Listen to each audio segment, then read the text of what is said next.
educators, we love kids. Tall kids, 18-year-old kids, preschool kids, cute little kindergarten kids, really funny, awkward middle school kids. We love kids. And it was really, really hard to stay focused on the kids.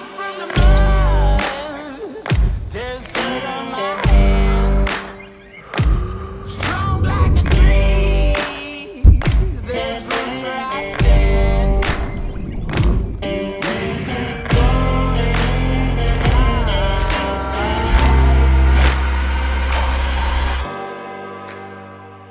What's up, guys? I'm here to tell you this episode is brought to you by Crowd Health. Crowd Health is a new, fast-growing, tech-enabled, well-capitalized, community-powered alternative to traditional health insurance.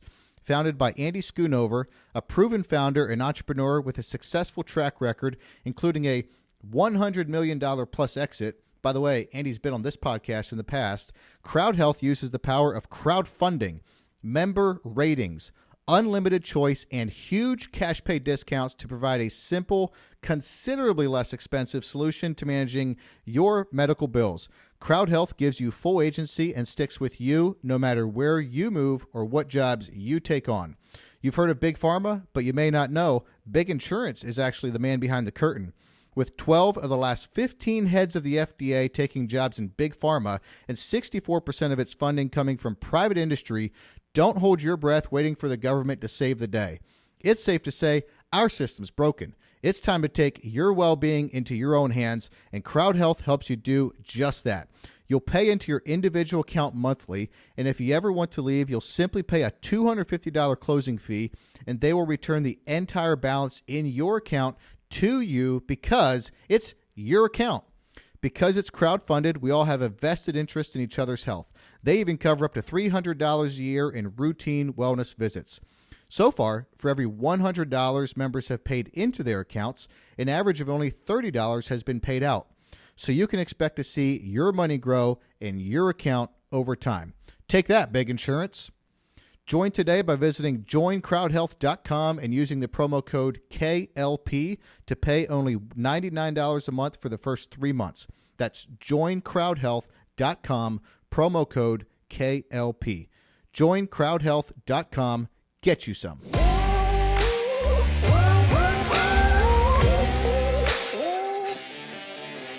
You all good, Nate? Excited to be here, man. Let's go. So, like I mentioned, the kids wanted to come down and see you when they heard that you were going to be on the podcast because you were the principal at the local school here, which I would think means that you were doing a great job. And I know you were doing a great job because they talked about you, and apparently you knew like all of the kids' names somehow. I tried really hard. Not all of the kids all the time, but it's one of those things where just pick one kid, one name a day. Because there's power in a name. Absolutely. And it's like when the negative side is you're like, hey kid. Nobody turns on. You're like, Timmy.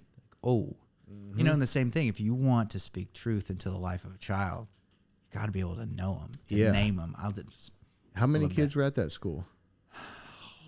We fluctuated between, our lowest was 420 after COVID. And then we're around like 466. Okay. So for around here, that's like mid-sized elementary. In public school, Creve Hall Elementary School. Yeah. And when did you get there? Go Cardinals. 6.5 years ago. Okay. So what year was that? 2023 minus, was that? I thought you 2016. 2016. Yeah, that sounds right. Yeah. Okay. So I did see in 2018 it was the elementary school of Davidson County voted #1. Yeah, we were really excited about that. I don't even know how that happens. Niche.com. Woo woo. Oh, really? Yeah. Okay. I mean, well, you got to have some part to play in that. I would think. They showed it. Well, here's the thing. When you think of a school, who do you think of? Teachers. Yep. Schools are made by teachers. They're not made by one person. One person is important. One person impacts a lot. But the work that's done, how your kids are excited to go to Creve Hall. Once I left, they weren't like, I hate school. No, it's it's a collection, it's a group of people, it's an energy, it's a feeling. Yeah, type yeah, thing. that makes sense. Yeah. That makes total sense. And how did Creve Hall get such great teachers? Because we feel like our kids just have the best teachers. Yeah. I mean, they're really great. Yes. I mean, my goodness. Yes. We can't really imagine them having better. So how does that happen? Like in a public school, I can't imagine that all of the public schools have teachers that great. Does the principal have something to do with that, or? Yeah, it depends on the district. So with Metro, they basically said, your school, make it happen. It's your head on the chopping block. And when I got there, it was my very first year was really open with people. There had been people who'd been there forever, and they're driving in from all over town, and people are like, my commute used to be 15 minutes, now it's 45. I mean, you guys are recent-ish Nashvilleian transplant, and it's like, well, it says 2 miles and it's 15 minutes. What's going on? Yeah. That type thing. And so my first year, I was just trying to be really open with people to say, if you are working hard, if you are loving kids, if you are, I mean, education is all about serving other people's children. If you're doing that well, why is I, as your leader, why would I not do everything I can to help you get to where you want to be? And then kind of also in the back of my mind, just throw up that Hail Mary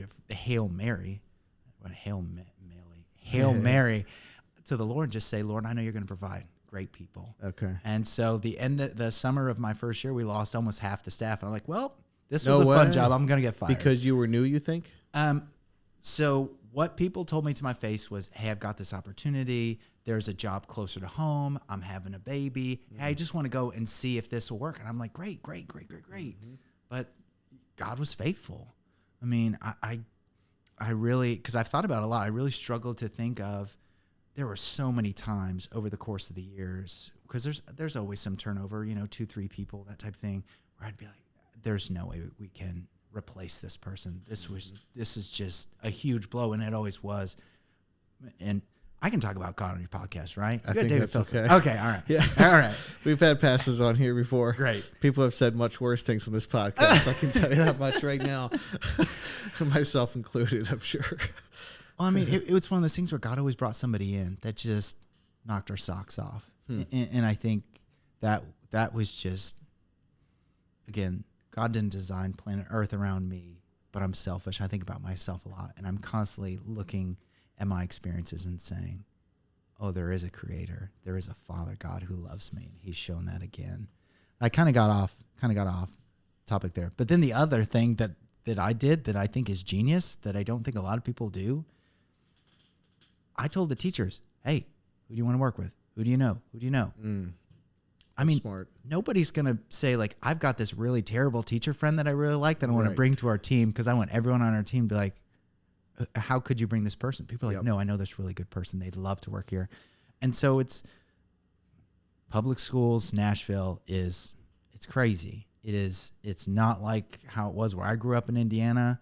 It's totally different, but it's a self-fulfilling prophecy. When people are like, oh, Creve Hall's a good school, then they go there and they're like, I'm at a good school. And they act like they're at a good school. And they have expectations for the teachers, and they have expectations for their kids, and it just continues to go around. That's and very around. Interesting, that idea of the self-fulfilling prophecy. And then also teachers start to hear about this being a good school to teach at, because there was someone that we go to church with who was teaching somewhere else in Metro, and she was saying she's trying to get in at Creve Hall. And I was like, well, Dr. Miley's not there anymore, so I don't know who to talk to or put in a good word for you. But, I'm happy to give you a reference or whatever, because she's great. But that said to me, like, there's some teachers trying to teach there also. Like, they're trying to get in too. So that would just be part of that great, spiral upward. Yeah. And I would say this too, and I did beat this drum while I was in Metro. If you go to an elementary school in Metro that you would say, that's a place that I wouldn't want my kids at, and you talk to the kids there and you talk to the parents there, they're happy. I think it's somewhat of a myth. I shouldn't say that.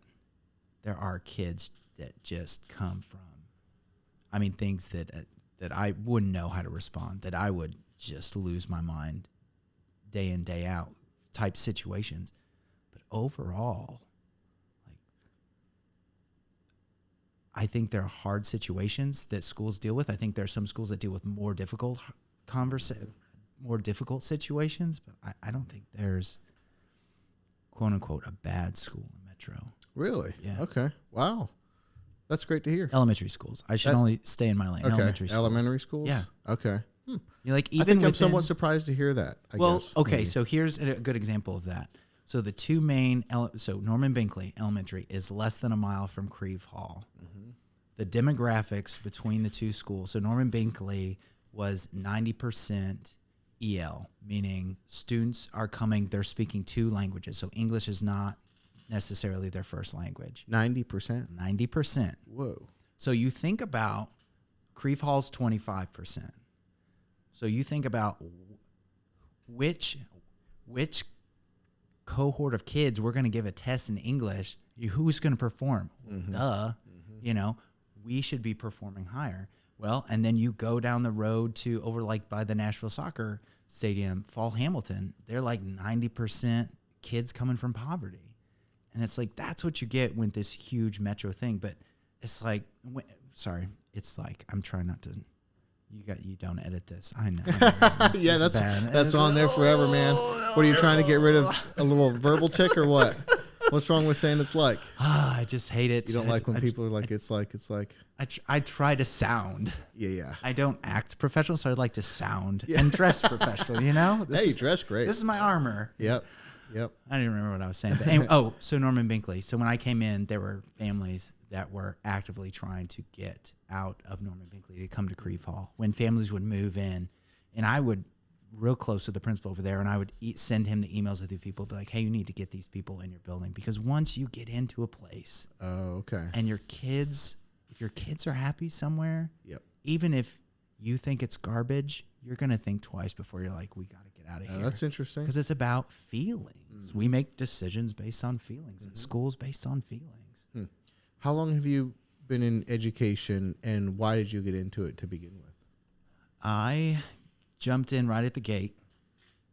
Who doesn't like a good story? I don't know. If you're listening to this podcast, this episode, I'm really sorry if you don't like stories or dumb jokes, because I throw those in a lot.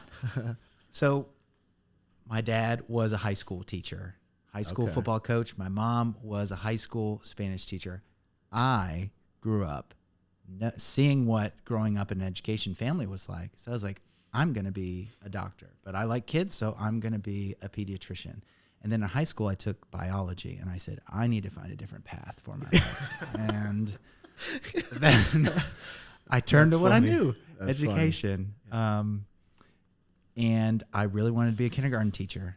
I just love the kids, how innocent they are, how excited they are. They never run out of energy. And then having kids and having kindergartners, I'm like, oh man, that was, I need to enjoy older kids. They're just like, I need some space now. That was a dad joke. And then of course, in the course of graduating and getting married at 22, and back in the day, let's see here. So I graduated in 2006. So I was able to get a house, get married, and get approved for a house before I even had a job. That was when they look at you and be like, all right, you'll be able to pay about this much. And you're like, great. What did they approve you from if you had no job? Oh, this was education? And then the bubble burst. Yeah, wow. Yeah, I was one of those people. Wow. Yeah, it was So crazy. they did that back then? Yeah, they're like, oh, a teacher makes about this. Okay, here you go. It was wild. And you would have no job, and they would approve you for a house? Yeah. Wow. Based on wild. Yeah, you're gonna get I heard a job. that with doctors, but I thought they were like the only exception. They don't do that now. No, they don't. That's crazy. Yeah, No, yeah. goodness, no. That's crazy. But yeah. So what year did you start teaching then? So fall of 2006. I was a first grade teacher. Okay. Taught first grade for 3 years. Was such an amazing reader. I instantly got promoted to 5th grade. Mom was so proud of my reading skills. And it was actually one of the things in education is you get fired a lot. We don't call it you're getting fired a lot. We call it because your job is based on the number of kids you have in a building. So as population changes, as people come and go, you have to shift people around. So it's like I was 22, or 23 at that point. The last one hired said like, adios. But I didn't really understand it at the time because I was 23. The male brain not fully developed till it's 26. Yep. Lord spared me some stuff at that point, and was able to get a job at another school teaching first grade, and then was trying to get into some leadership stuff and jumped over into 5th grade. Loved it. Was there 4 years. Was an assistant principal at a really, really urban, very difficult elementary school. Loved the kids, loved the people. We moved down here after that, and when we moved down here, we weren't here very long before my wife was like, "You're different." I was like, "What do you mean I'm different?" She's like, "You're just different, like you're happier." And it was just being involved in the toxicity of that stress constantly, and the families of From the school back home? yes, So sir. that was a more toxic school environment? It was in urban, well, it was northern Indiana. It was a GM or Chrysler. I want to say it was a Chrysler town or GM town, and they pulled out, and the town just died. Oh, I mean, there's wow. blown out meth houses all over this place. Wow. You know, I mean, there's gangs. There's just nothing. There was just nothing in this place.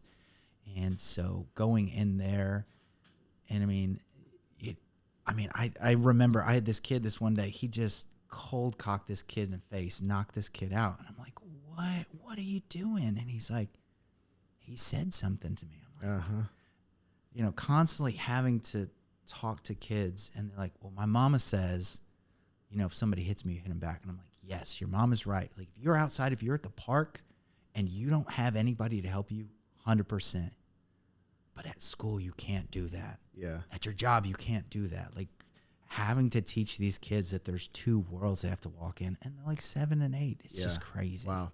So when you say you were speaking well of Metro Nashville schools, but then what needs to be said, what I'm just hearing also is they're not all the same.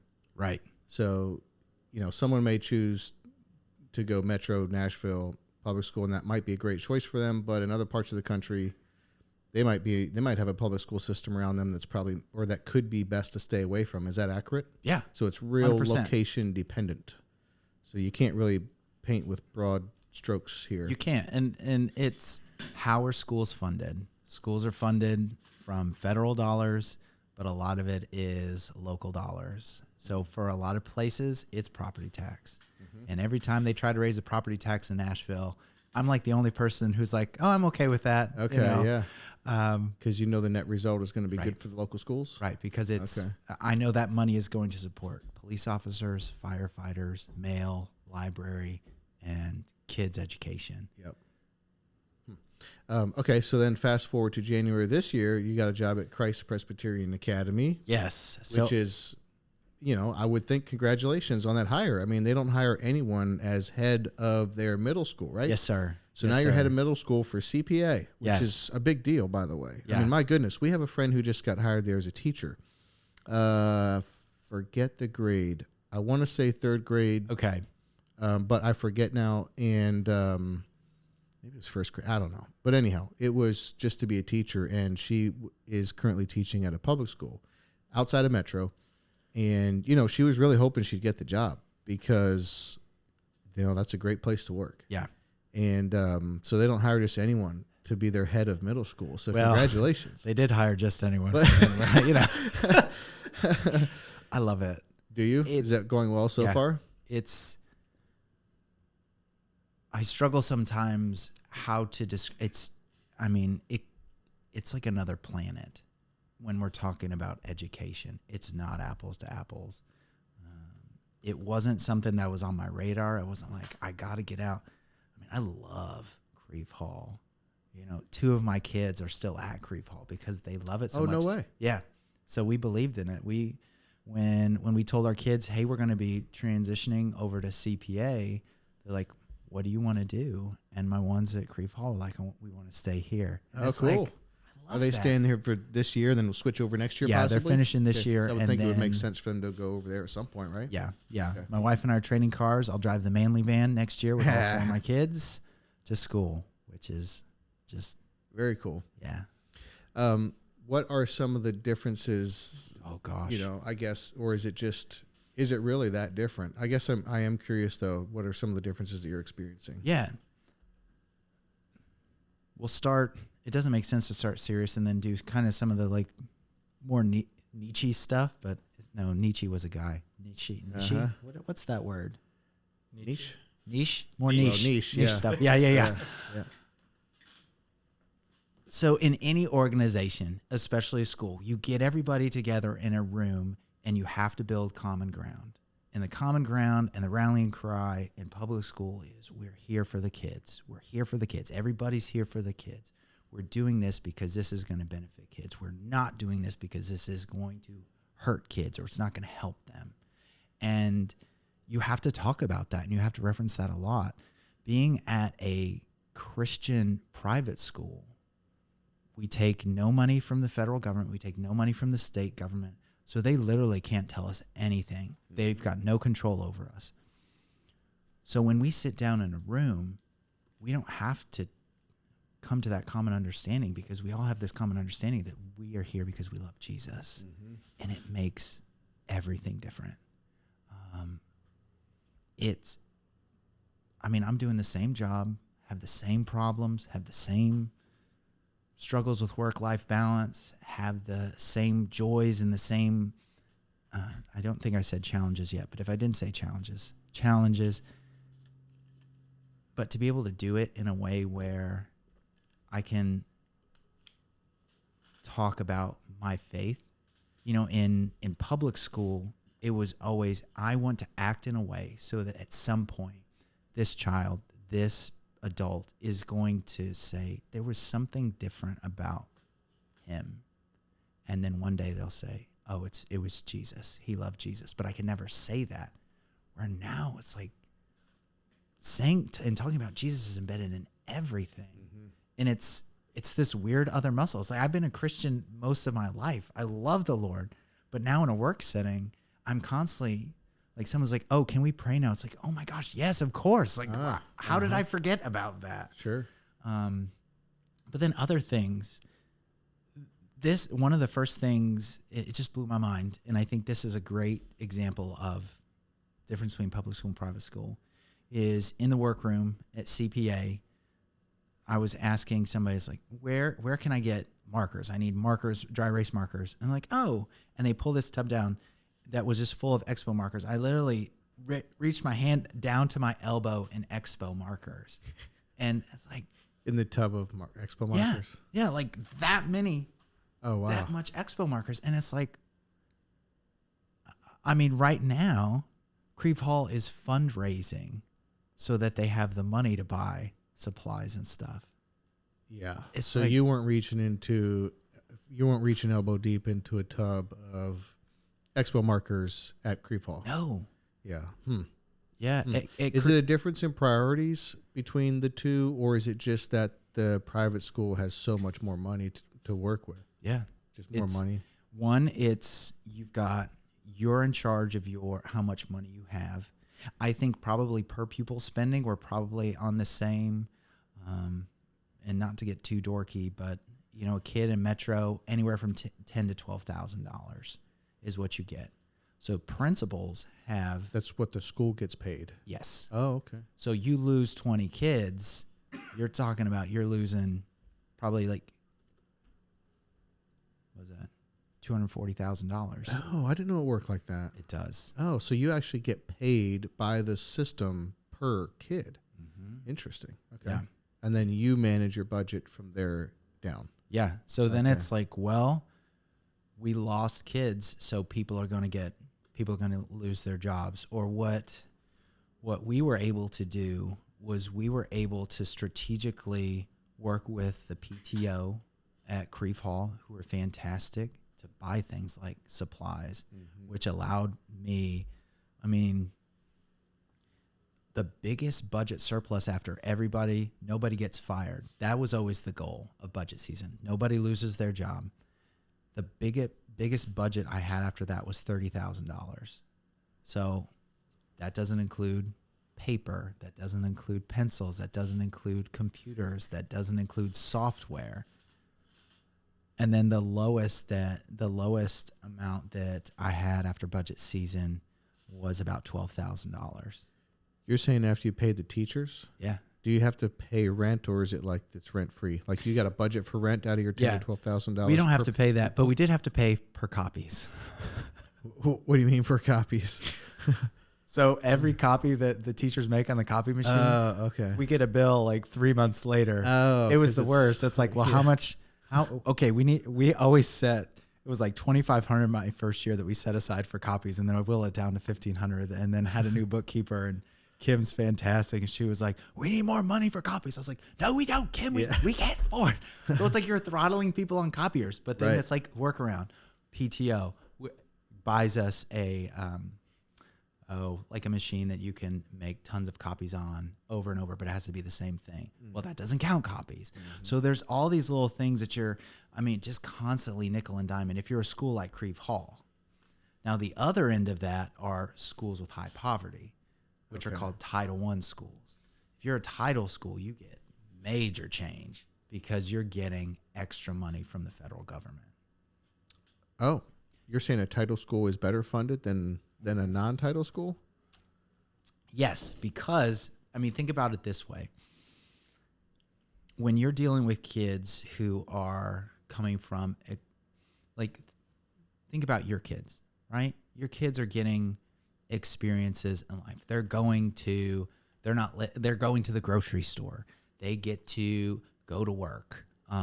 They are living in a 2-parent household.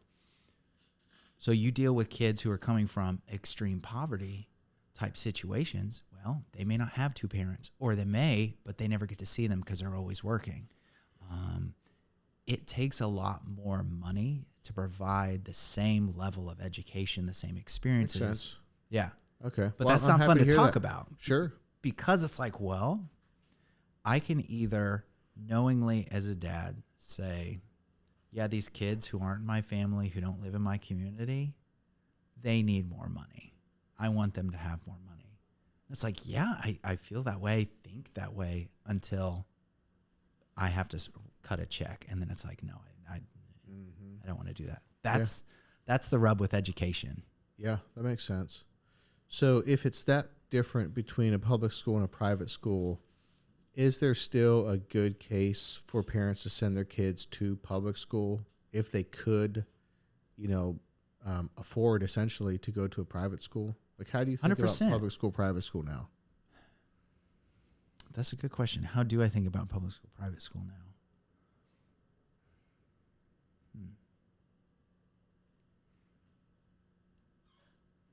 I don't love so a charter school is a specialty school that receives a charter, which basically is like, we exist to fulfill this reason. The governor either has to sign off to put you into existence.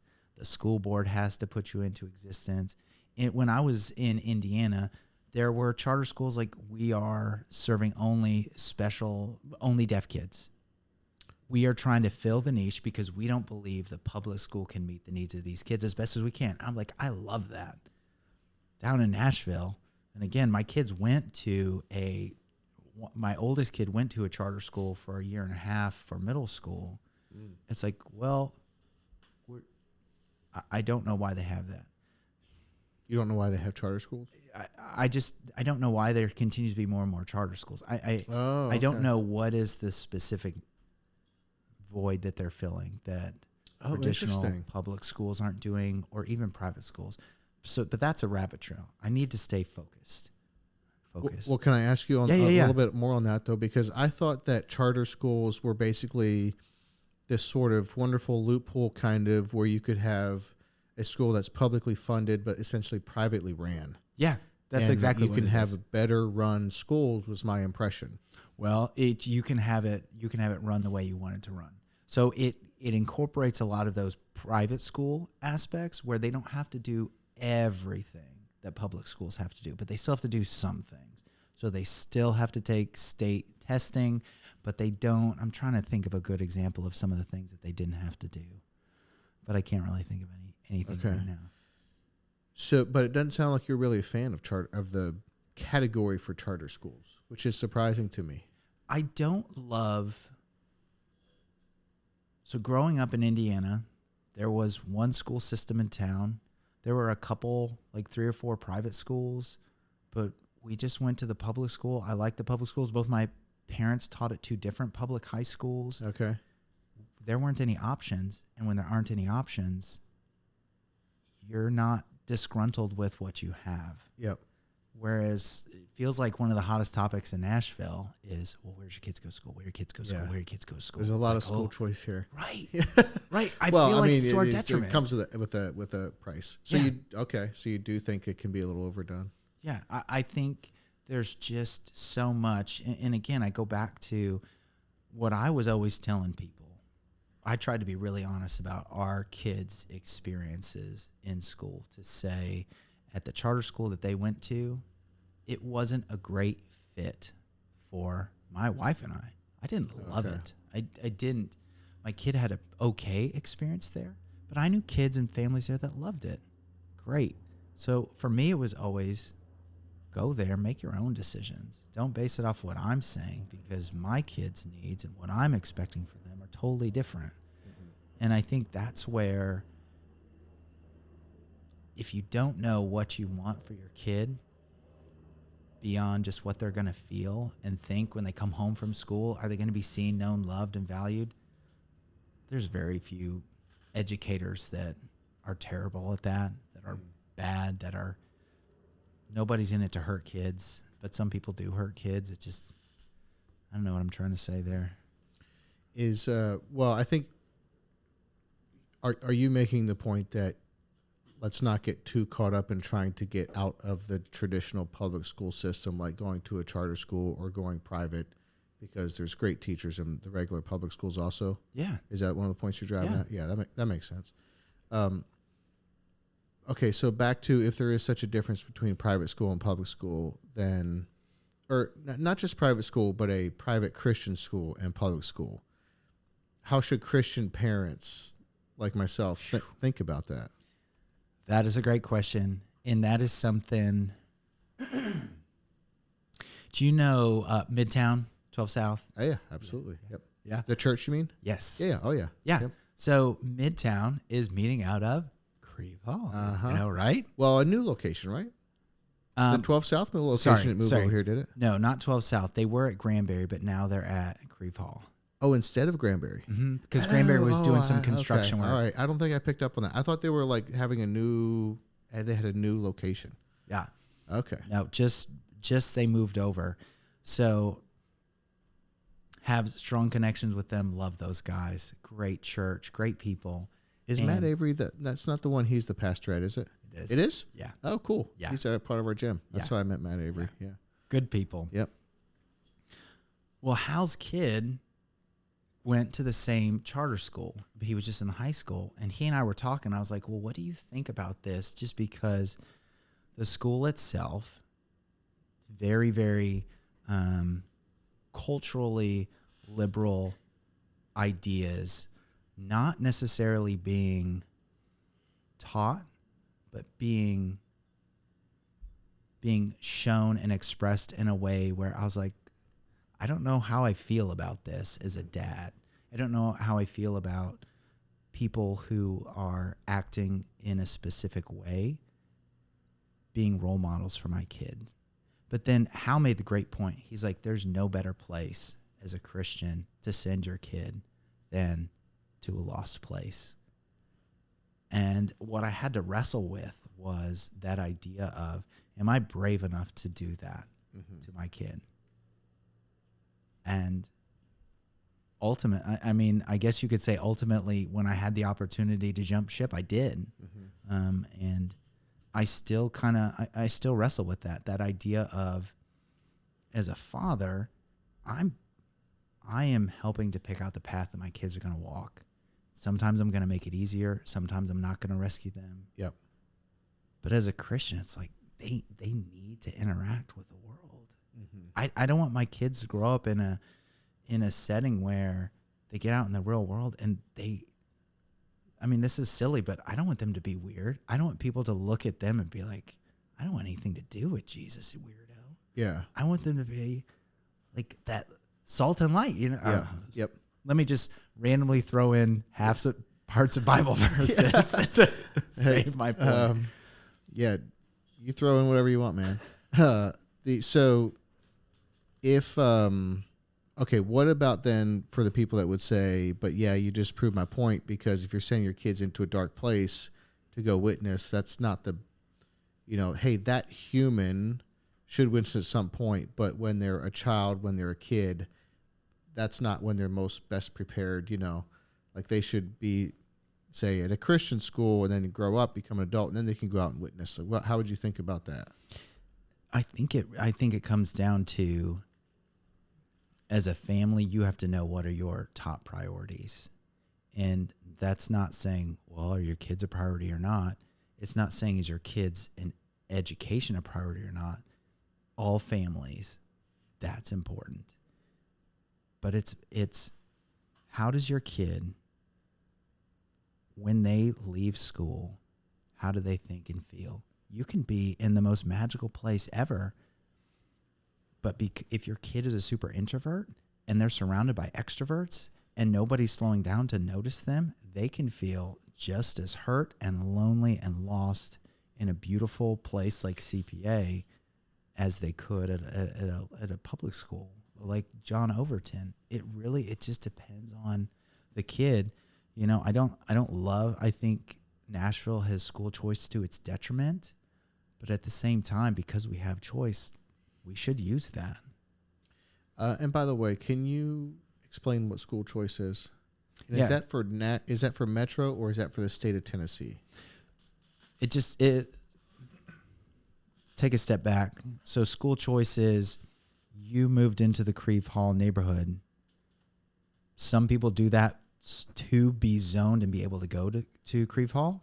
Some people, like a school like Aiken Elementary, it's lottery. You can apply to go there instead of going to your neighborhood school. I exercise school choice in, I work at CPA now, which means that my kids can go there. So I'm choosing to exercise that right. Mm-hmm. Mm-hmm. But so essentially, because not every state has this, right? School choice. No, I mean, or is it a federal thing? I hear it get talked about some with the politicians, and I didn't know exactly like where this stood. Man, politics and education, I roll. Yeah, it does seem like those two things, not a great combination. But my understanding was like maybe certain states allowed this and others didn't, or it was at a federal thing, and some would argue that you want school choice and some would argue that you don't. But to really dumb it down, we're zoned for Creve Hall, but if we wanted to say go to John Overton, school choice would allow for that. Is that correct? Yes, sir. And you might have to drive further. Yeah. But what are the outward bounds of that? Like, surely they're not going to accept us out in Cookeville or something, right? Like, or would they if you committed to pretty much you get your kid there every day? That's the thing, because if you do, that's another $12,000. Okay. Yeah. But we can't go utilize a public school in Williamson County, can we? Nope. Oh, so it needs to be in county. So that's the way Davidson County runs it. That's the way Williamson County runs it. That's the way, Los Angeles United chooses to run it based on their school board. Mm-hmm. I see. Okay. So there are stipulations around which schools you get to choose from. Yes, sir. So, yeah. Okay. That makes sense. Okay. So I'm curious what you think about then because we don't exactly know what to think. We feel great with our choices right now. Yeah.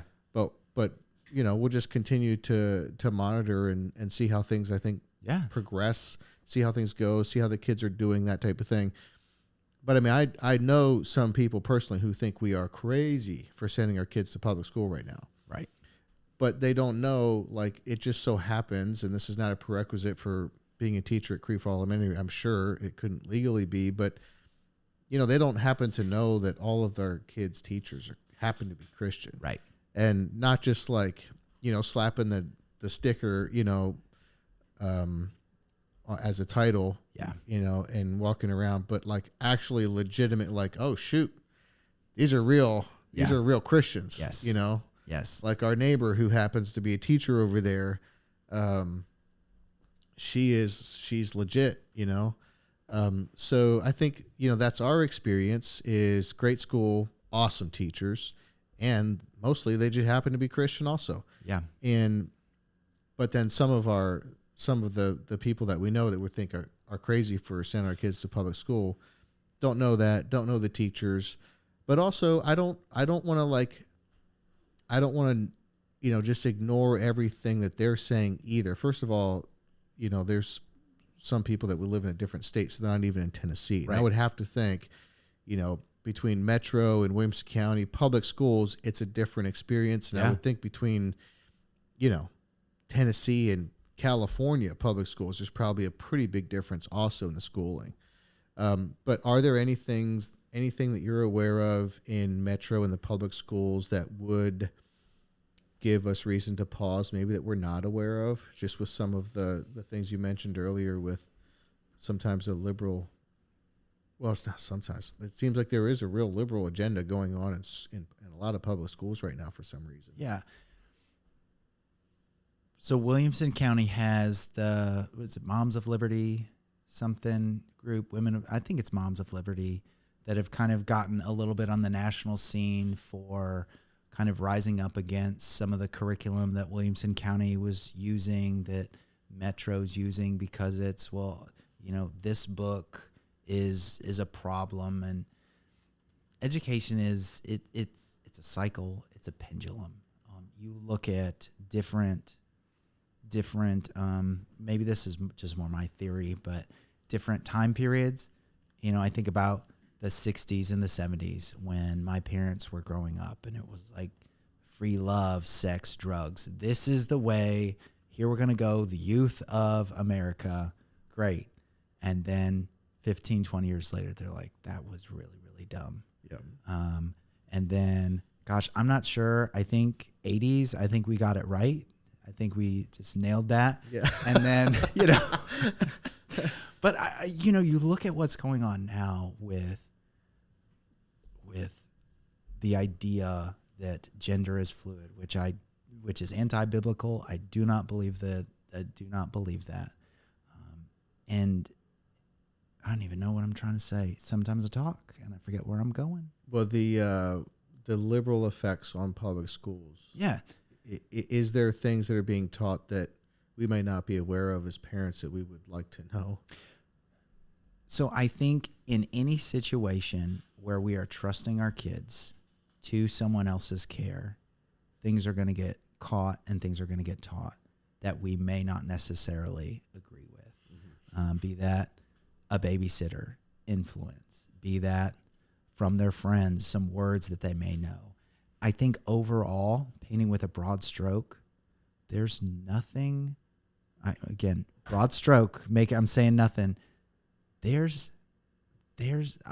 mean, by far the vast majority, it's all safe. It's not kind of that scare tactic. I'm trying not to show too much.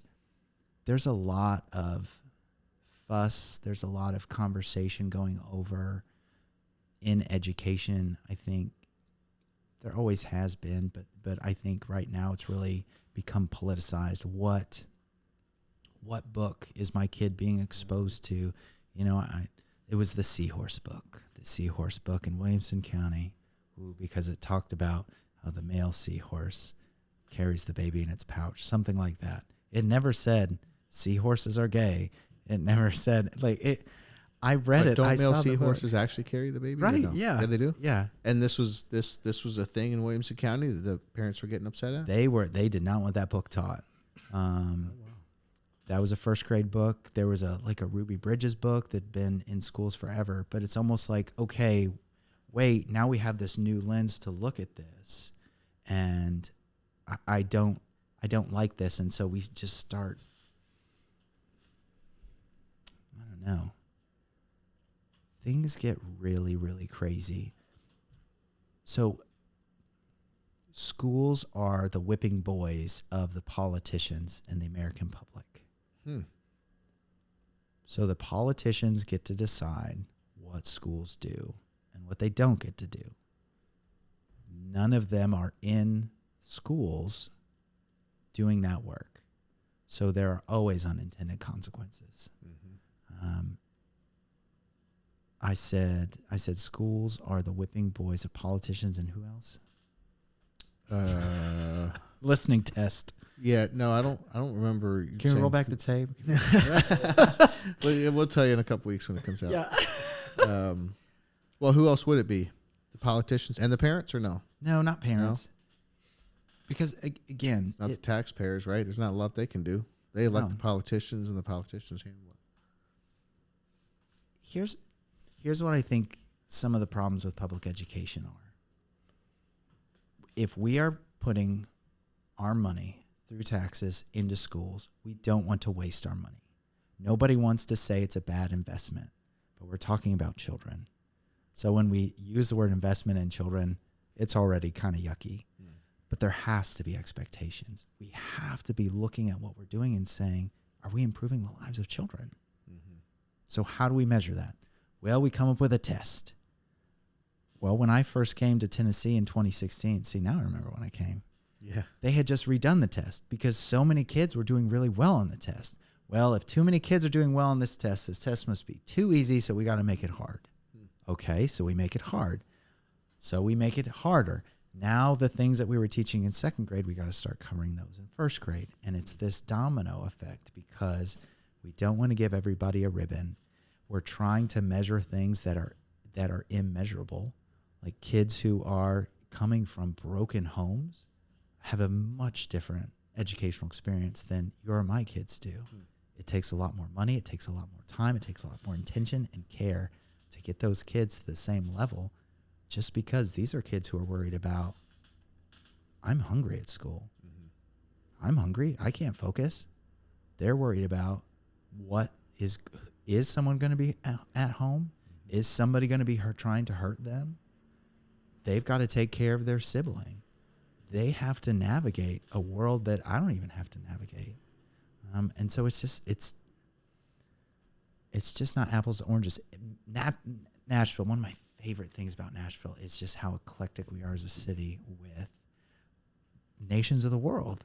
Yeah. I say this all the time to people. One of my favorite things at Creve Hall was going out at recess and just looking, and you could just see so many different shades, skin tones. You could hear different languages. Yep. And all these kids are running around, and they're just beside themselves happy. Yeah. You know? I notice it when there's a school function and we are at it that all of the different types of people that are there seem really happy to be there. Yeah. Which is really cool. It says a lot for the school. Well, when you fill a school with people, not just people who care about kids, because, again, almost all educators deeply care about kids, but you fill it with people who are Christians, who their starting point is loving the Lord, and then setting them in front of kids and saying, these kids need you. What you're doing, what you're doing is important. Because this is how you are serving your Father, your Father God. It's like, that makes a difference. Yeah, no doubt. It's exciting. No doubt. So are you saying that at least in the state of Tennessee, parents who are worried about their kids being taught critical race theory, are you saying that that's not really a big concern right now? It's against the law in Tennessee to teach critical race theory. No kidding. There's a law about that? Yes. Yeah, they made a law because they're like, we can't do this. Now I'm curious how they define it, because sometimes it can be a little hard to define, right? Well, see, that's the other thing. So it's a college level idea. I don't know what critical race theory is. I mean, I have what I believe it is, but I don't really know. And so how do we teach that to kids? And so I think at times it can come down to, I don't want my kid to feel bad. Nobody wants their kid to feel bad. You don't want your kid to come home and say, I had a tough day. You don't want your kid to come home and cry. You're like, well, I'm going to do something about this. And so this idea of, well, what are we teaching our kids? Are we teaching our kids that other kids are better than them? That because the color of your skin a long time ago, like my ancestors mistreated other people? It's like, at some point, we need to teach kids history. But that doesn't mean they need to learn that in first grade. And so that's where it's like, well, at what point do we start to have these difficult conversations with kids? It's like, I don't know. I don't get to make the rules. That's what the politicians do. Yeah. Okay. So CRT it's illegal to teach it in the state of Tennessee. Yeah, it's on the books. Interesting. But that's not the case in every state, correct? And okay, so that's something that parents can keep in mind. You know, it's going to be very location specific. Okay. So what would be so if it's not CRT, because that seems to be like the hot topic, the politicized topic. Yeah. If that's kind of off the table as a concern, let's say in the state of Tennessee for public schools, then what would be the most kind of pungent liberal influences that parents could be or should be concerned about here then? Or is that just where it's like more is caught than taught? And you can't teach CRT, but if your teacher is, a furry or a... What's a furry? You don't know what a furry is, bro? I'm about to get kicked off the podcast. Okay. Or, if your teacher's like super woke and everything is about being super woke, well, that's probably hard for the state of Tennessee to, first of all, identify that exactly, and second of all, take action on it. So, so maybe it's a hard question about like if CRT is off the table, then is there any liberal influence that those in Tennessee public schools should be concerned about? I don't know if that's the question that I feel like I know what I can answer. And again, I keep I'm not trying to dodge the question, but I keep trying to think about, again, going back to as a Christian father, my child was in a school where my child's teachers in the middle school were very openly homosexual. Mm-hmm. And I looked at that, and my struggle is these are role models for my kid, and if you are openly living a lifestyle that I believe is contradictory to Scripture, what do I do with this? Mm-hmm. And so I think it more so comes down to what is important to your family? What is important that your kids are exposed to? How much can they be exposed to some things? I'm trying to think. And again, I'm representing elementary school. Sure. So middle school and high school is a whole different ballgame. Yeah, it probably amps up a little bit more. For sure. In middle school and high school.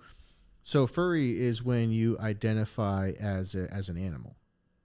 Oh, okay. And have you not bumped into that at Creve Hall when you were there? No, we didn't. We didn't have Okay. that. Well, let me tell you right now, the friend who I said is getting a job at Christ Pres, she just found out a couple weeks ago and was super stoked. She was a teacher at a public school outside of Davidson County, and she had furries there. Oh, man. And this is, she was telling us about this about a year ago, and we were in Alabama on vacation. It was so weird, the timing.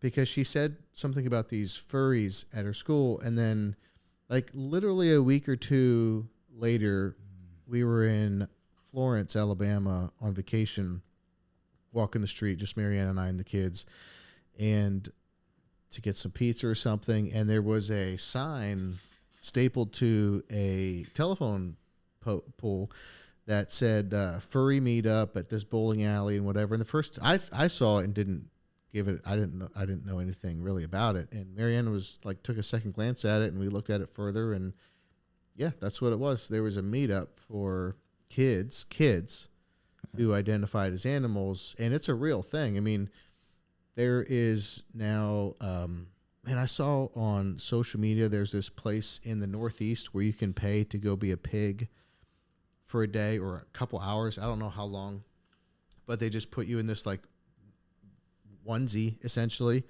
and then you crawl out in the mud and eat vegetables out of a trough, with other people pretending to be pigs, and you're all snorting and all of this. And eye roll. Yeah, but it's gotten to a thing where you know how like the gender fluidity thing is now a thing, and how that's just so it's getting to the point where it's like commonly acceptable.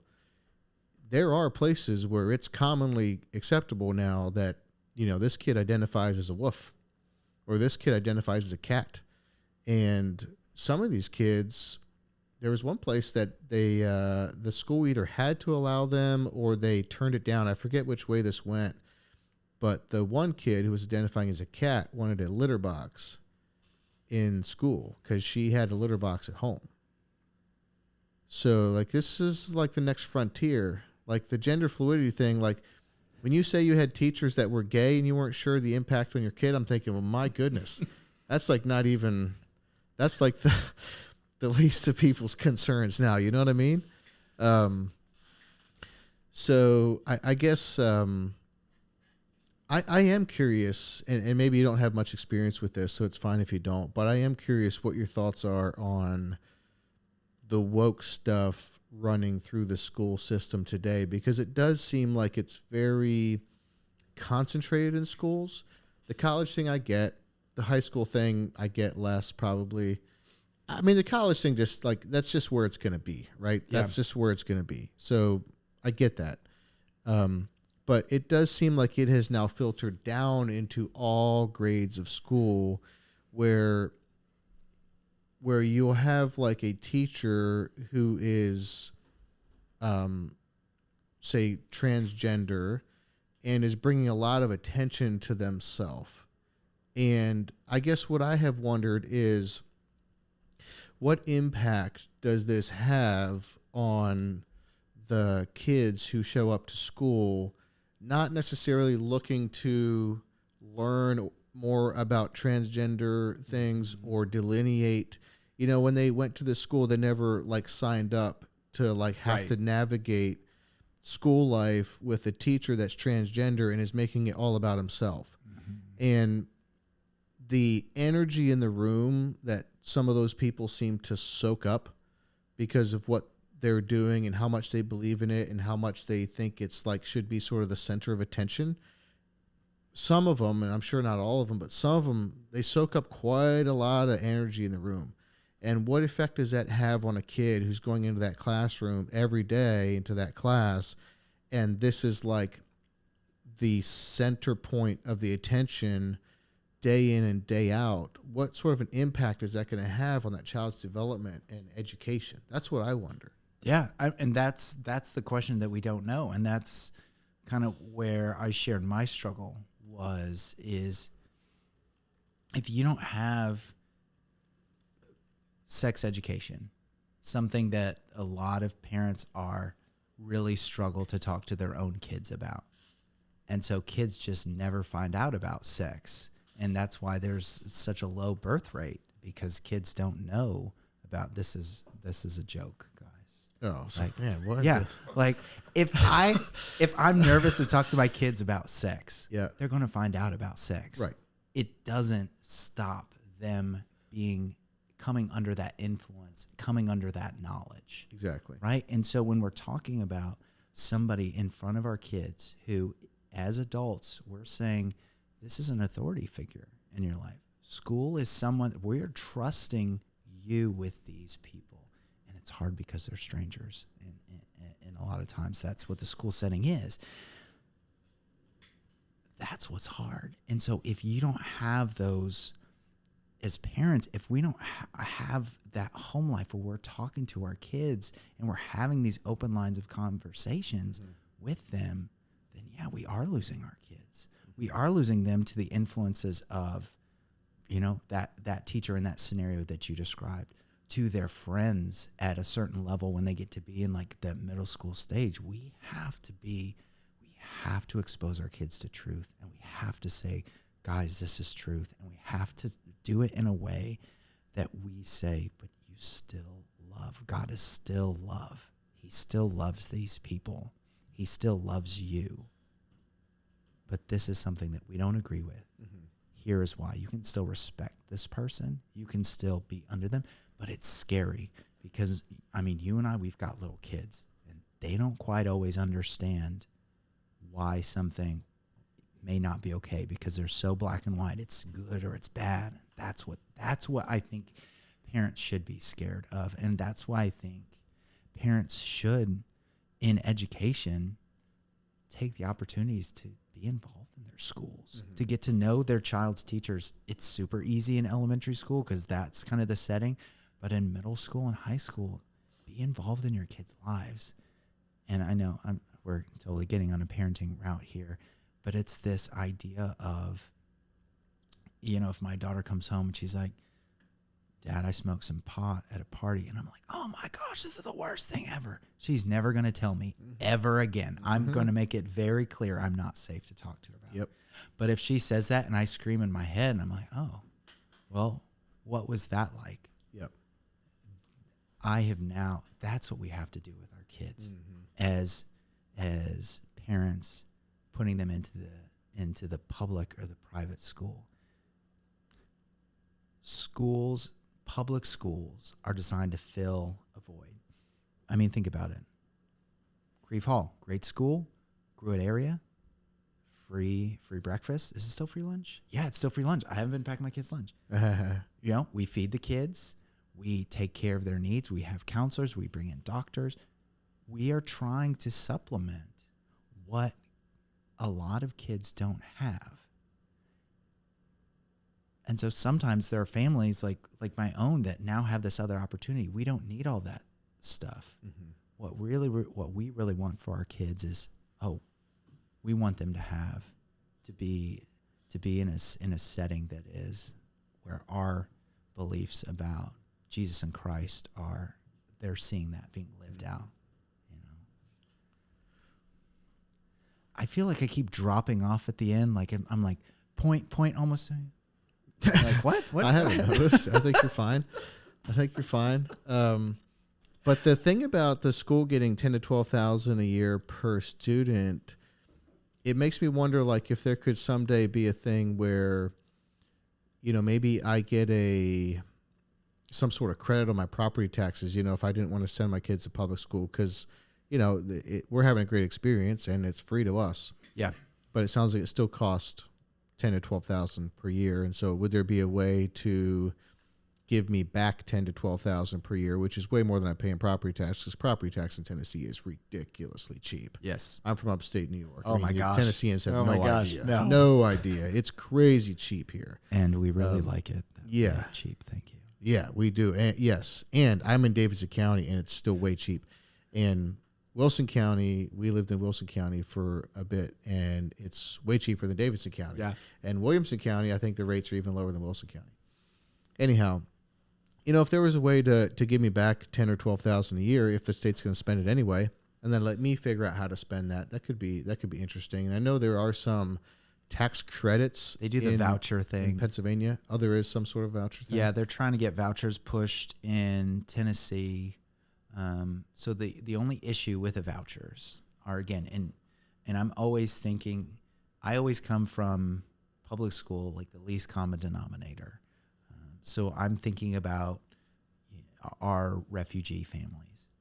So the state says, well, we'll give you a $2,000 tax credit, so you can go to the school of your choice. Well, you take $2,000 to a private school in Tennessee. Yeah. That's $23,000. It's about 2 weeks. Yep. You can't afford it. Well, you also have to provide transportation. We know, because we're not going to pay the bus to send you there. Oh, it's like, well, really what we've done is we've given middle class and affluent families a tax break is really what it is. We're not opening the door of educational. We're not giving more school choice to families that are living in really difficult situations. Yeah. What do you think the value is of $30,000 a year from,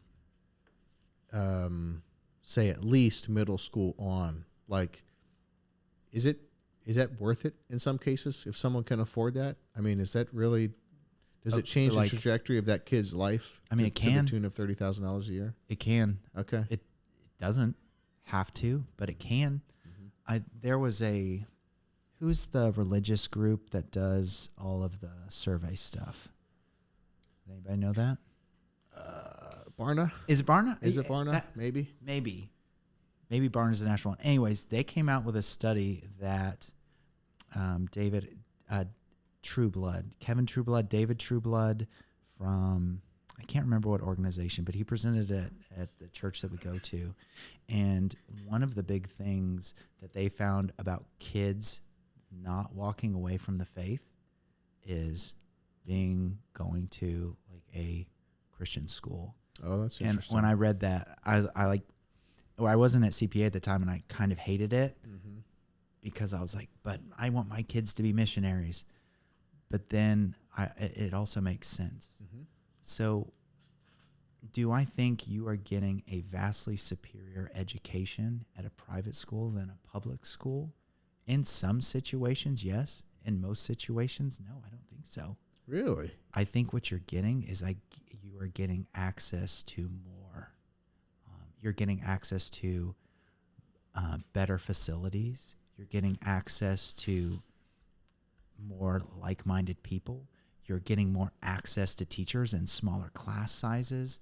You're getting access to social structures and different families from different, just more access, I think. And again, that's not every case, but I think looking at how hard we worked in Metro and how constantly in Indiana we were having to refine what we were doing because there's more research. We've got to change what we're doing. There's more research. We've got to change. Like there's a lot of work going into the craft of education to make it as best as it can be. Yeah. That's good to hear. I think I'm maybe a little bit surprised you would say, on average between a public school and a private school, it's not that you're not really, what you're getting for the money isn't necessarily that much better of an education. It's more the whole experience, which I'm sure is worth it most of the time. You know what I mean? I guess I would have maybe thought the education would be significantly better also. I mean, I think you're going to have situations.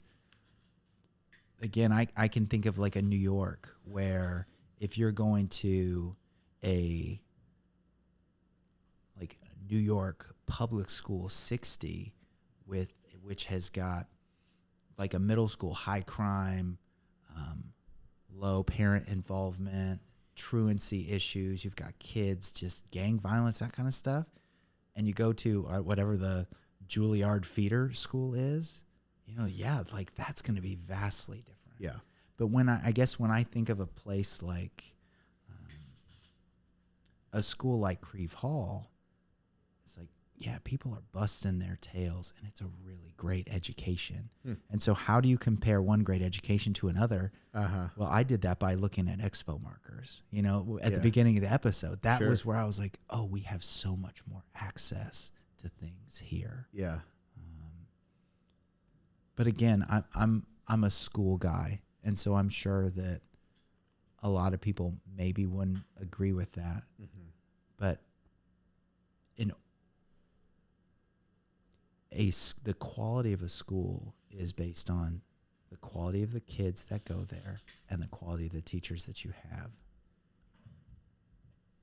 So in the course of 5 years, a school can go from really, really good to really, really bad because, you just got a huge influx of kids from El Salvador in your public school, and they don't have any idea what's going on. And, your best teachers, your 5 best teachers all got pregnant, and you've filled those spots with brand new teachers who are still learning their craft. So. Yep. It can swing, it can change. Yep. Yeah, I think right now I just don't know how much to be concerned about the woke stuff because sometimes with the news they focus on just like the exception, not the rule, right. Because it's more attractive and gets views and gets people kind of nestled in on either side of kind of the delineating line, that type of thing. So I actually didn't know CRT was illegal in Tennessee. So it shows you how closely I'm paying attention, I guess. But it does seem like there are places. I think it was Tom Segura, a comedian, who was looking at high school in California because they were moving or something, and they were at this high school, like parent day, where you come with your student and learn about the school. And one of the fellow parents raised their hand and said, "Hey, is it true that at this school that you have, in this class, you have the white kids stand on chairs and everyone else sits on the floor and yells at them, like yells obscenities at them. And they were like, yeah, we do that at this school. And he was like, oh, man, I can't send my kids there, you know. So there are places where that type of thing is getting overdone and it's kind of run rampant, you know. Yeah. I mean, I wouldn't be comfortable sending my kids. I don't care what color my kids were. I don't see how that leads to good ends at all. Yeah. You know, again, no matter what color the kids happen to be.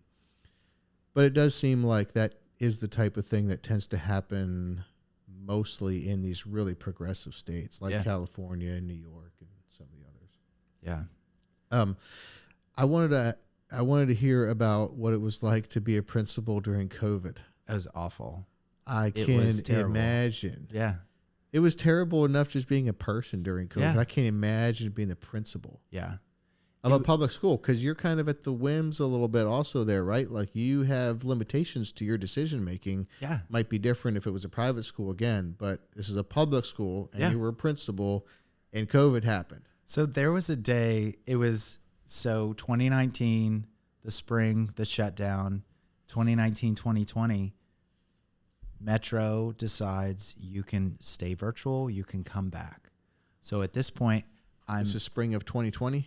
No, this is fall of 20. Yeah. So in essence, we've got two separate schools. One is a virtual school, one is an in-person school. But then all the kids who come to in-person, they have to wear masks. Okay. So then the governor says, schools cannot mandate that children wear masks. And I literally just face palmed. And I was like, how do I explain to parents? The governor said that you don't have to wear a mask, but the school board says you have to wear a mask. And the school board is my boss. And I know that doesn't make any sense, but if I don't do what the school board says, I lose my job. And again, I made the comment like that's just being a puppet in the middle, you know. And there was just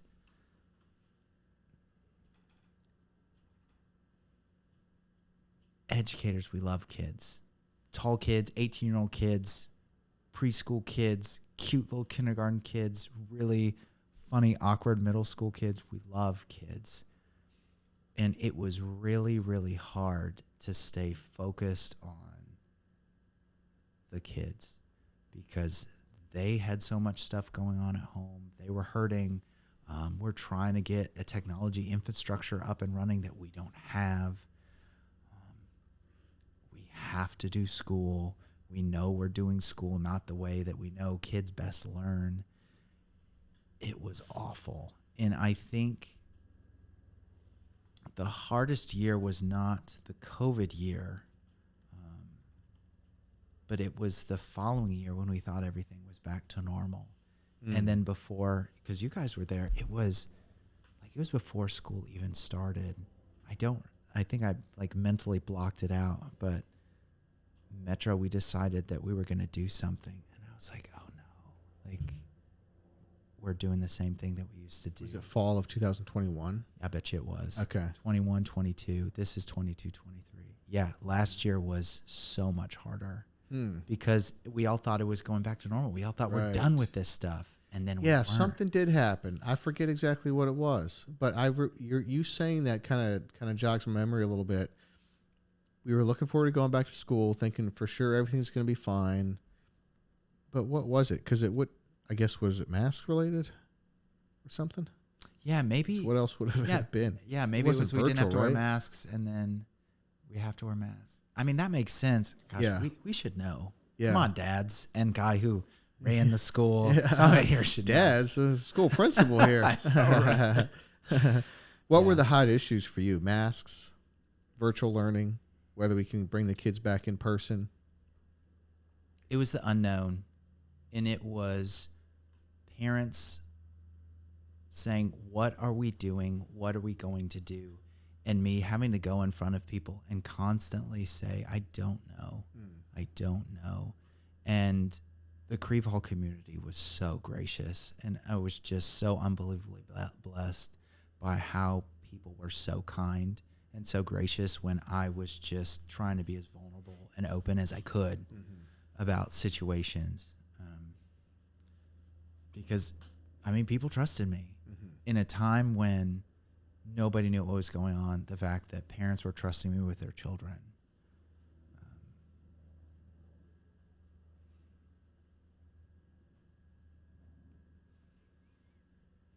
That meant a lot. And I know who I am. I know what my thoughts are. I don't feel, and I didn't feel at the time worthy of that task, but it's like, that's okay, God. I'll show up another day. You know, and you know all the stress that you were experiencing at home, trying to deal with your kids and the virtual school mess, and then so that was my job, and then coming home, it was just nonstop. Then you came home and had to deal with it on the other side, which is like, now you're the parent. Yeah. It was hard. And then having to, again, emotionally support these teachers who are like, this isn't going well. And I'm like, I know it's not, just do your best. And they're like, this is not teaching to me. This is not what I want to do. And it's like, yeah, I know this is a season. We will get through this. It's not always going to be like this. And they're like, well, when's it going to end? It's like, I don't know. I don't know. Yeah. It was awful. So clearly the weight of the responsibility is something that you took and take seriously. For parents to trust you with their kids is something you got emotional when you were just talking about it. That's something that really matters to you, and you wanted to be a good steward of that. But you are sort of there are limits to your decision-making ability. Yeah. So you're sort of caught in the middle. Yes. And that was the tension you were feeling as a principal. Yeah, very much so. Now, the school board, so that we could take the masks as one example, that would have been the school board's decision. And does Creve Hall Elementary have its own school board, or is there one school board for Metro? Yep. Oh, there's one school board for Metro. So every school district is going to have a school board. How many school board members they have, it varies. They're always elected positions, and they always are the boss of the superintendent. Okay. And then the superintendent is there one superintendent per school district? Yeah, there's one main superintendent, but there's going to be like associate superintendents or deputy superintendents, or you're in charge of curriculum superintendent, that kind of thing. But there's always one person who reports directly to the board, and everybody else reports to ultimately that superintendent. Okay, so is it essentially school board, superintendent with their assistants and so forth, and then the principals? Or is there someone in between the superintendent and the principals? There's usually somebody in between that. So like with Metro, it's principals. Then you have principals of principals. That's not their official title, but that's what they are. Mm-hmm. And then you have like your curriculum director, and then you have your math director, and then you have like they recently changed it, so I'm not sure, but they used to have like 3 or 4 associate superintendents or something along those lines. I see. You had. So there's a lot of degrees of separation. Yep. So the school board, when they make a decision about, hey, in their school district, they want all of the kids to be wearing masks, is that something where you think they are, sort of looking at what other school districts are doing, what other states are doing, what everyone else is doing, and trying to sort of just kind of smart. Yeah. If they're smart. Yeah. Or are they like looking at, bring in the data, and look through that and then make their own decision? Or is it more just like, look, let's blend in, other school districts are doing this, let's just do that here? Or don't you really know how they arrive at those decisions? It really depends on the board, because sometimes you have a board member who runs and is elected, and their whole platform is, I don't like the superintendent, I'm going to get him fired. And they get in there and you're like, you can't do anything. It's just like politics at the national level. Mm-hmm. If you've got your you've got the deck stacked in your favor, you can get a lot done. Mm-hmm. But you can also just get nothing done. So if you've got, like, Metro's got a 7-person board, I think. So majority, that's it? Yeah, so majority's 4 people. Wow. Yeah. Oh, wow. I would have thought it would have been bigger than that, I guess. So the school board for Metro Nashville is 7 people. Maybe it's 9 people. 7 or 9? Fact check. Who's the But fact it's not- checker? but it's Can I not- fact check myself It's on not this? 15. No. Okay. Yeah, that's less than I would have thought then. I'm having. Did I just lie? How many people? 9. 9. Okay. Okay. I recovered before. You did good. Yep. Deep breath. Um, Deep breath. Well, yeah. I know you want to talk about the woke thing, and I wish I was more. No, we did. No joke on this. I asked David Filson about that at CPA. I was like, I've heard people say, like, we're not woke. I was like, what does that mean? And I got a sermon for like 50 minutes, and this is so David Filson. Like, whenever we study the Bible, he'll like stop, after like 20 minutes. He'll be like, well, what questions do you have? And I'm just like, Uh-huh. can you just please keep talking? Like, this is Exactly. incredible. Yeah. But this is so dumbed down. But I think that the biggest thing I struggled with, you didn't ask this, but I think it relates, as a Christian in public education, was all kids and all families that come to our school, they have to feel seen, known, loved, and respected. And sometimes they are living a lifestyle that I do not agree with, or they're making decisions such as, I'm changing my gender, or I'm a furry now. And it's, how do I love you without endorsing your lifestyle? And I think at times I probably fell on the wrong side of that, of loving more than maybe I could have. What am I trying to say? I think what I really struggled with was, I want these kids to know that they're loved, because I'm trying to love them in a way that will point them to Christ. And I think sometimes families would have taken that as, oh, you accept this lifestyle. That was really hard, because I didn't. But again, it's public school. It's not my place to come in and say, here's how you're supposed to live your life. And I think where that may be where a lot of the political, the LGBTQ agenda, the woke thing, I think where a lot of that stems from is families don't want to be told, here's how I should raise my kid. But school is a partnership with families where we're helping to raise your kids, and that's where it gets muddy. And if you and I ideologically agree, like at a place like at CPA where my girls are going, I'm like, yes, more of this, more, pour it down their throats.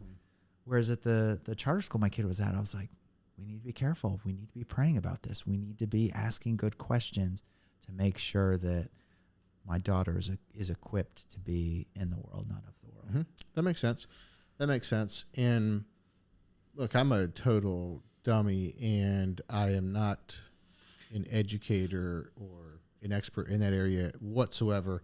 But so this is totally for what it's worth. But I just don't think you need to be worried about, like, oh, you erred a little bit too much on accepting people and loving them. That makes no sense to me.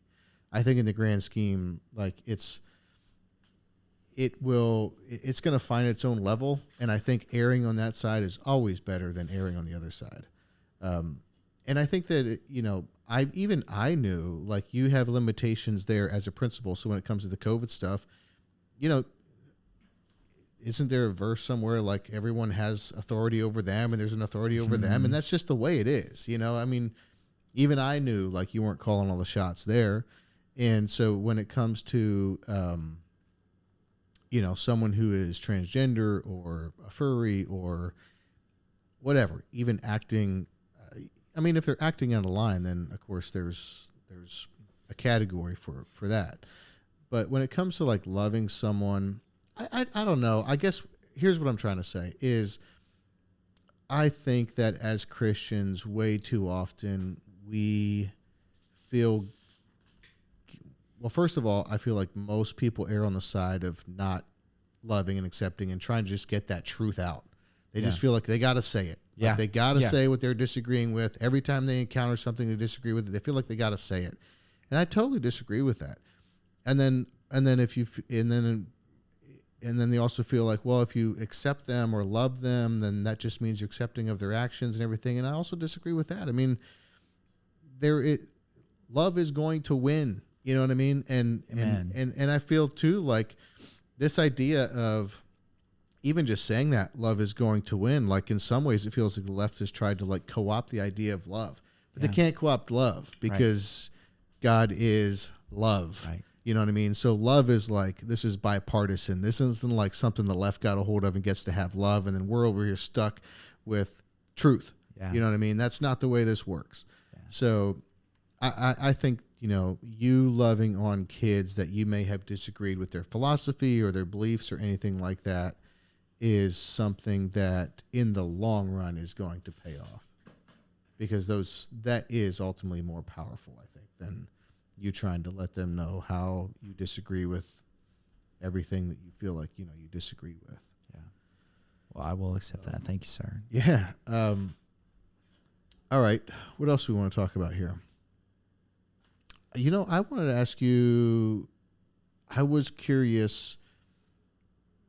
First of all, when I have people in this podcast, I just like to have basically a free-flowing conversation, like if we were just talking in person without the mics.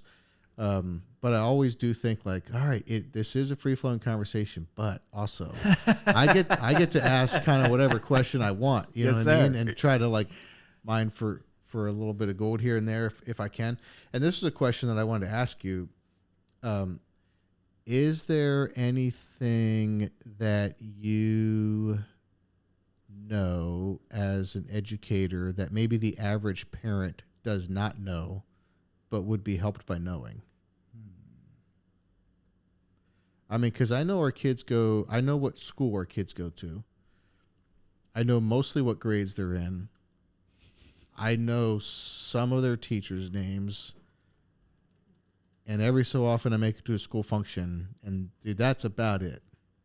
I'm not, like, keeping up here, like, daily and tracking along very closely. And when it comes to, like, the most involved and the least involved, I'm somewhere in the middle, if not all the way over to least involved. But this is like you're the expert. So is there things like as an educator, that the average parent could be helped by knowing? What is the secret sauce? That's why I don't do my podcast anymore, because, you say that. I'm like, what is the secret sauce? Mm-hmm. Something that I think is always good to be reminded of as parents is that there's another side to the story. And oftentimes we get upset about something. We weren't there. We don't know. Sometimes the teacher wasn't there, so the teacher doesn't know. Some people, when they have an issue, they will bring it up right away. Some people will sit, and then explode on you. It sounds big brother to say, but we are sending our kids to school where they spend more time at school than they do at home with us. So the idea that you have a strong school-home partnership is vital. And it's only going to make your child's experience better. And again, I say children because if you're 18 or under, you're a kid. I don't mean that in any derogatory way to teenagers or anything, middle school kids like that. So what I would say is, if something happens as a parent and it makes you feel in a way where you're like, I don't know about this, reach out, ask questions. Try to gather information, because nobody who is an adult is going out of the way to hurt your child, but sometimes what we do hurts your child. And if that's happening, we want to know. We want to change that. We want to stop that. None of us want a kid to have a bad day at school. None of us are like, how can I make this kid's day worse? Except for math teachers. No offense, math teachers, but math was tough. And so I would just say, be willing to engage your kids' teachers in a dialogue. Be willing to listen to them. And be willing to know your hills that you're going to die on, and make sure you've got good lines of communication before you're like, all right, it's time to die on this hill, or else it doesn't go well. That makes sense. Yeah, absolutely. But that's not really like, ooh, secret. The property tax thing is important. Oh, man. So why do I love paying my property taxes? So the really rural place where we lived, I think I stumbled over urban earlier. So we lived in this place. We had 10 acres. This was supposed to be our dream. Wendell-Berry. You ever read any Wendell-Berry? No. Okay. Wendell-Berry, Kentucky farmer, writes fiction, essays. His book, Hannah Coulter, changed the course of my life as a 23-year-old man because my wife told me I needed to read it. Anyways, so we're out in the middle of nowhere.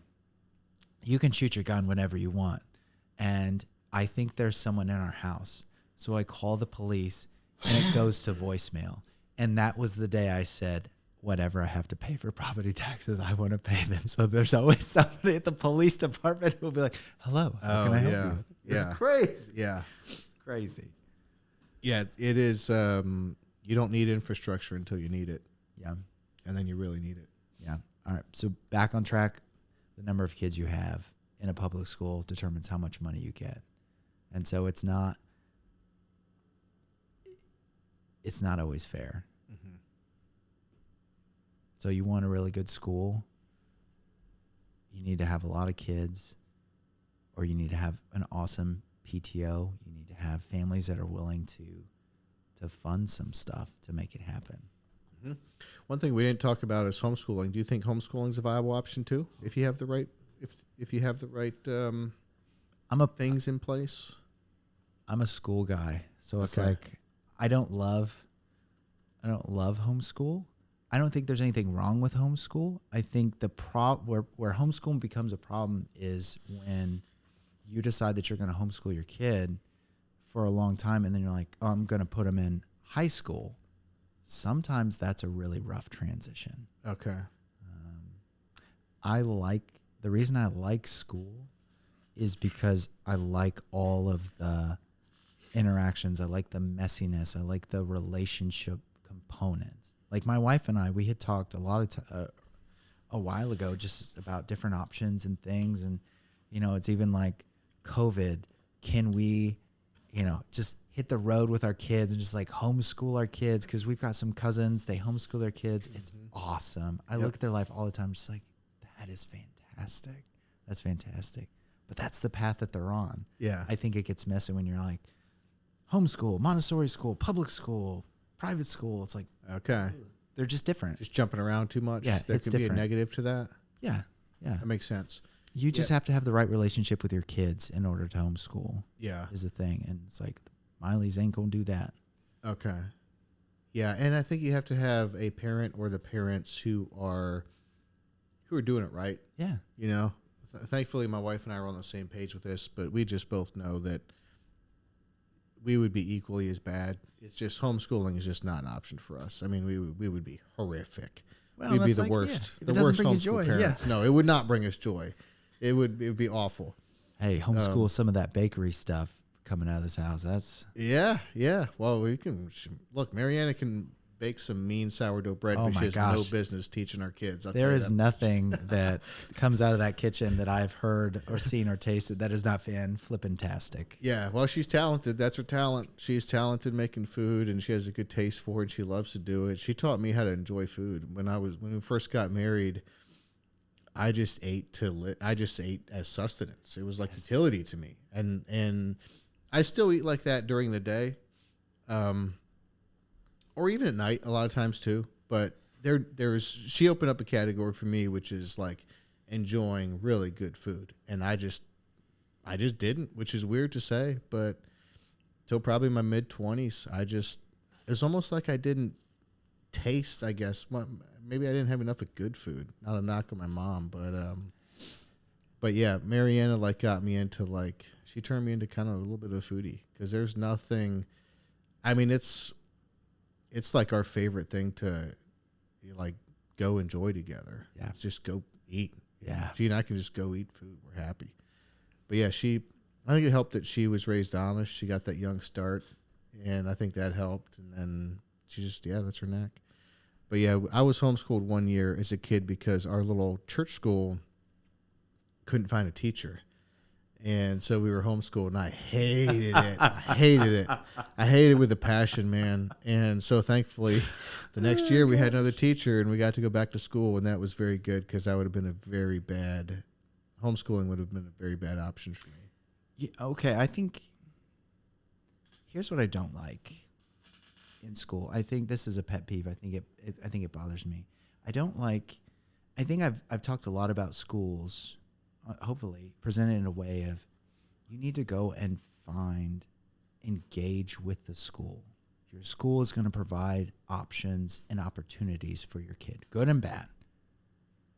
I think what I don't like is when parents are running away from something, and I'm scared. I don't want my kid. No, if I say I don't want my kid, that totally talks out of both sides of my mouth. I do that sometimes. If I'm scared that my kid's going to get, I don't know. I've got daughters, so it's like, well, if my kid goes to this school, they're going to get raped. It's like, no. Mm-hmm. But then if I think, well, if I put my kid in a Christian school, they're not going to be exposed to drugs. They're not going to be exposed to boys that are going to try to have sex with them, or guys that they're going to want to try to have sex. I'm going to be able to keep them safe and sheltered in this bubble. That's a lie. Right. That's a lie. Yep. And I think a lot of schools and school reputations are birthed out of this lie that I can relax. I don't have to worry about my kids. I don't have to be engaged. I can just check out. And that drives me crazy. Mm-hmm. That drives me crazy. Yeah, I'm glad you mentioned that, actually, because that does seem like an important thing. So you're saying, if the idea is to sort of homeschool or keep your kids out of school as a way to like get away from something, maybe that's a less better reason. Yeah. But if you have a particular lifestyle or teaching style or something like that you're looking to instill in your kids, like you're going for something, that might be a better argument for homeschooling. There's a lot more homeschooling going on in Tennessee than upstate New York. I'll tell you that much, man. When we moved down here, I think we were sort of acclimated to some of the homeschoolers, not all of them in upstate New York, even, for sure. Some of my friends were homeschooled, but some were kind of weird. And when you said it, not me. Yeah. I did not say that. Some of them were, dude. And when we moved to Tennessee, it was like way more common. Homeschooling is way more common. Yeah. And then you started to bump into a whole bunch of them that aren't weird at all. And to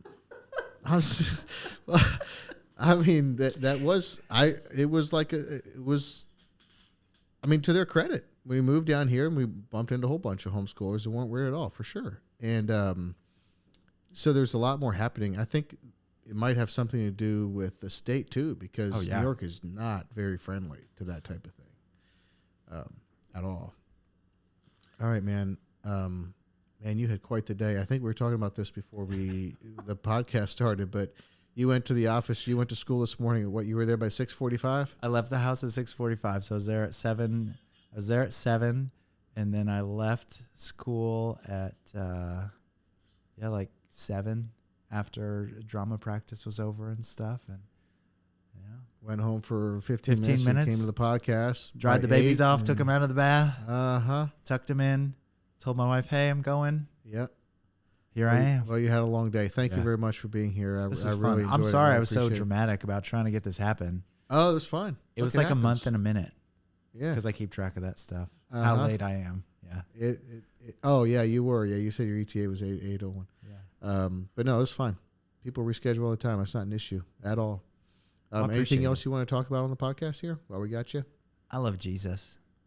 I love Jesus, and I have learned so much. The thing that I've recently been doing a lot of reading and studying is on the idea of the Trinity. And I used to be like, God, creator, the creator that's the end all be all. And it's God first and foremost is a father. Mm-hmm. And I love that. It gives me so much hope.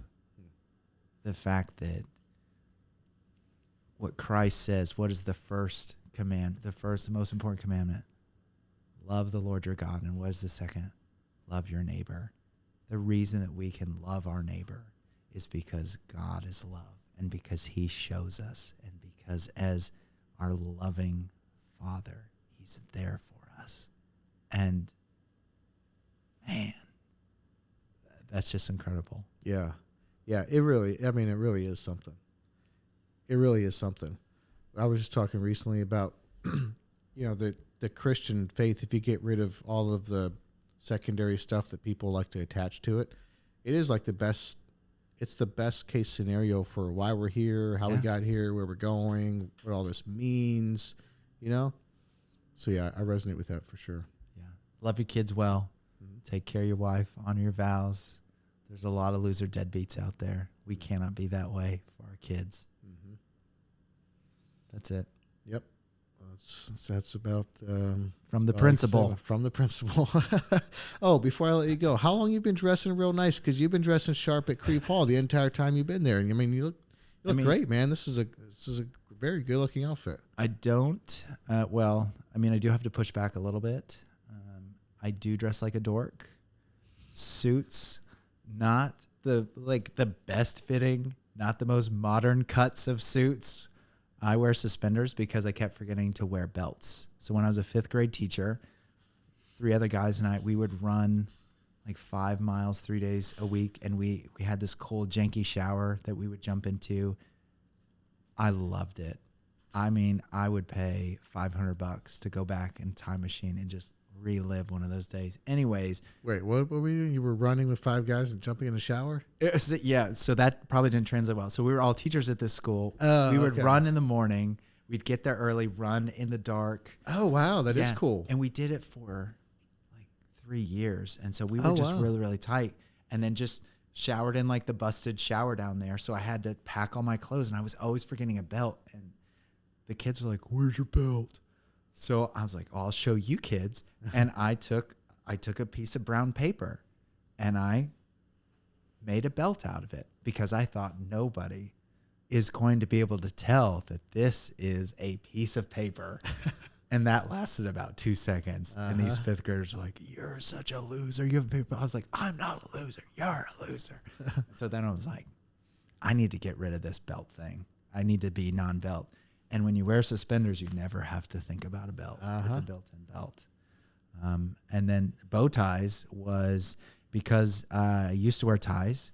And then also 5th grade, and we used to call it severe and profound room. So kids with just severe mental disabilities. And we had a kid who would just go. So he was in 8th grade. He was probably 6'3", 6'4", 300 plus pounds. And I mean, this kid, you could just see it. You could see his pupils just dilate, and he was gone. And he would just get violent.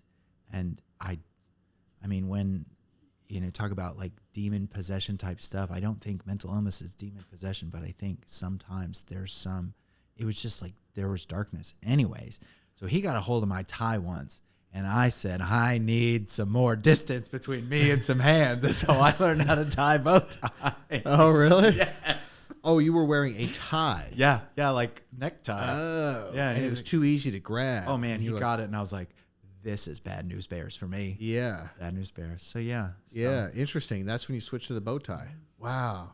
Because I know some guys that don't like to wear tie for self-defense reasons. I mean, that makes sense. Rope around your neck, and they can just... Yeah, working in the machine will just suck you in. Yeah, exactly. These are like machine hands. Yeah. I know if you work in machinery like I do. Yeah, I see that.